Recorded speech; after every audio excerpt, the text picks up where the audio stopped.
suxufiyiinta kala duwan ee ka howlgasha magaalada Burco ayaa si adag uga hadlay una cambaareeyay xariga aan loo meeldayin ee lagu kacay suxufi Cabdimaalig Muuse Coldoon oo kamid ah suxufiyiinta ku hawlan u adeegida arrimaha bulshada waxaanay xukuumadda ugu baaqan inay sida ugu dhaqsiyaha badan ugu soo celiso xorriyadiisa waxaana kamid ah hadaladoodii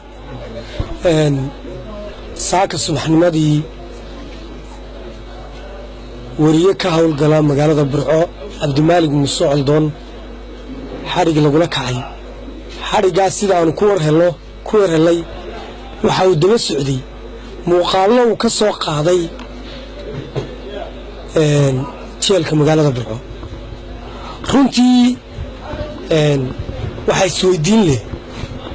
suxufiyiinta oo kaliya ayuu xarigu qabtaa baan u malaynayaa waayo inuu jeelka galo oo wax ka soo duubo cid baa mas'uuliyiinta halkaa joogtay ayaa kula socotay anigu magacaygu yahay Xabiib Ciga Xasan kana mid ah suxufiyiinta ka howlgala gobolka Togdheer waxaan aad uga xunnahay xariga lagu kacay wariye Cabdimaalig Muuse Coldoon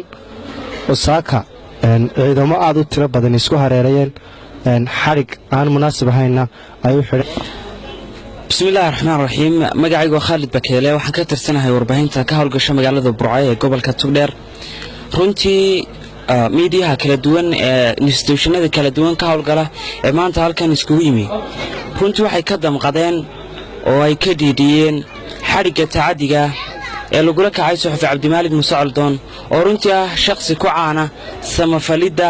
gargaaridda dadka danyarta iyo dadka tabaalaysan dadka dhibaha gaarka qaba waa suxufiga kaliya ee taageera runtii waanu ka xunnahay xarigaas lagu kacay Cabdimaalig Muuse Coldoon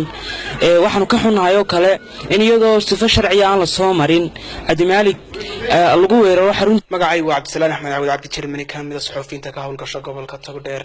waxaanu aad iyo aad u cambaaranaynaa taadiga lagu kacay suxufiyiinta waxa saaka lagu xiray magaalada Burco saxafi Cabdimaalig Muuse Coldoon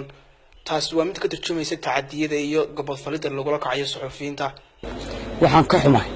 xariga amka maalmaha u dambeeyay ku soo badanaya ama bilihii u dambeeyay ama sanadihii u dambeeyay ku soo badanaya dalka Soomaaliland ee lagu kacay suxufiyiinta xorta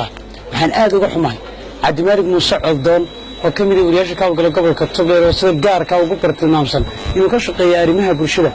in maanta qalabkiisii iyo xafiiskiisii iyo kabaramaankiisii sagtagnay ku booqanay goobtii ku xidhnaa qaybta booliska in lagu haysto laba arrimood oo ay kamid yihiin arrinkii dalqalka iyo sidoo kale arrimaha Itoobiya barnaamijyadu ka diyaariyay waxyaalaha la yaabo waxa kamid ah in la yiraahdo jeel amar loo siiyay oo taliyihii ciidanka asluubtu siiyay oo taliyihii jeelku siiyay oo ay gobolka Togdheer